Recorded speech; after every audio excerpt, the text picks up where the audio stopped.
The Ming Dynasty, a dynasty that is seen as one of the strongest empires in China's history and described to contain one of the greatest eras of governmental and social stability.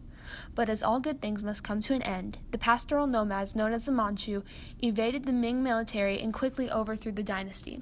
Soon after this invasion, the Manchu will construct what is to be the last pre-industrial Chinese empire, an empire that may be known for its many accomplishments, but ultimately met its inescapable downfall. The Qing. I am Li Wei, a mere peasant in what used to be a thriving empire. I've been told to keep quiet my whole life, and now I am paying the price for biting my tongue, as my home is being torn apart through wars, rebellion, and political unrest.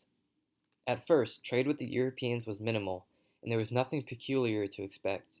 We traded for manufactured goods that the Europeans could produce in mass quantities. Little did the Chinese people know we were digging ourselves into a hole so deep that our only option was to unearth ourselves with the angst and anguish of war. The Europeans began to introduce opium into our trade with them, and we were oblivious to the lasting effects of this drug. We were happy to trade our silver for a drug that was said to have such strong narcotic effects.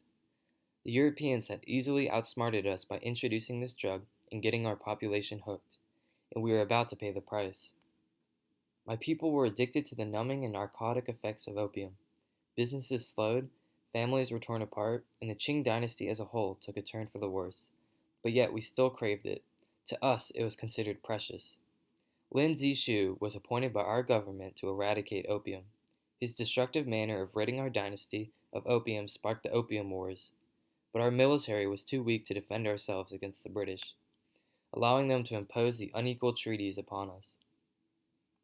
While I don't know much about the unequal treaties, I do know that it has forced Qing China to favor the British. They gained control over much of the land that we thought was ours. Many close friends of mine lost their homes to the British, and there was nothing we could do to defend ourselves. The British invited themselves into our homes, and they did not have to follow any of our laws, and it was soon apparent that they also had no intentions of respecting our culture. Slowly, the Europeans began to push their capitalist ways into our community. We were slowly losing our grip on our trade, politics, and culture. With the large European control over our dynasty, the citizens began to question our own political leaders. We had been defeated multiple times, and the only change that was occurring was our frustration with our own government.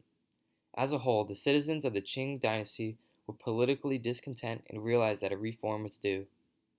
As you can guess, rebellion ensued from here. The first of the upcoming rebellions to erupt was the Taiping Rebellion.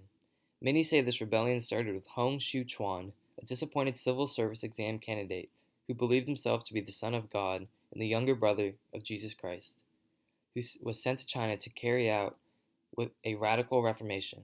A new religious group formed based on the ideas of the Taiping Rebellion, named the God Worshippers Society. This religion encouraged us peasants to rebel, and we fought against our own Manchu leaders. This bloody and controversial rebellion resulted in our political leaders requiring the aid of the French and British. Taiping Christianity also developed during this rebellion. This religion placed more emphasis on the Old Testament of the Bible. Prostitution, foot binding, opium smoking, adultery, and the use of tobacco and alcohol were all prohibited. Next came the self-strengthening movement.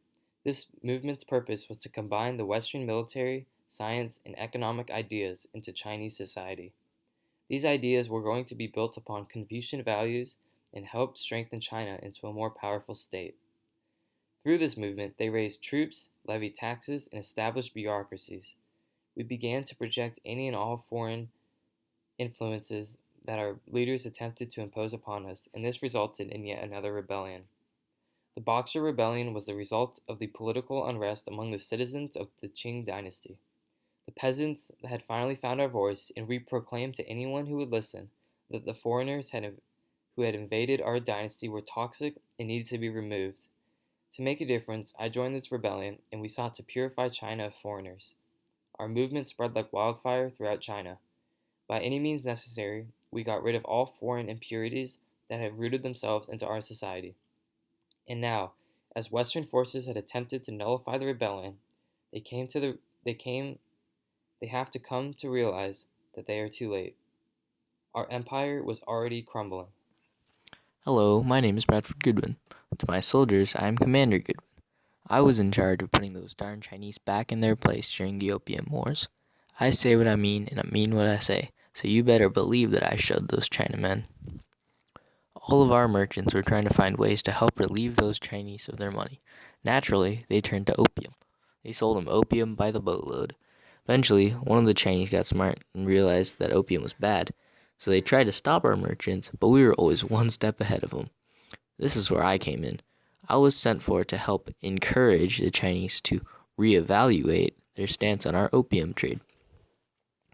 We won the Opium Wars for three reasons: my superior military strategies, my exceedingly well trained men, and our military technologies. The first two are self explanatory. Those Chinese peasants were nothing compared to our soldiers, only the finest of the fine with pure British blood. Our military technologies, on the other hand, require some explaining. To put things simply, we had more guns than they did. We also had more bullets, more boats, more bayonets, more everything. These modern machinations going on in our society have brought nothing but good things to our military. We can create perfect guns 100 times faster than we used to be able to. When we went up against the Chinese, they were fighting with sticks and stones compared to our top-notch weaponry. So after we fought and absolutely destroyed the Chinese, we got to tell them exactly what to do. Our merchants came in and negotiated some great deals for our country. And if they didn't feel like cooperating, we just showed them our guns and they'd back down, the cowards. Ha! Not only that, we got to make them trade with us for everything. They opened up trade routes, continued the opium trade, and created opportunities for us, the superior race, to dominate once again.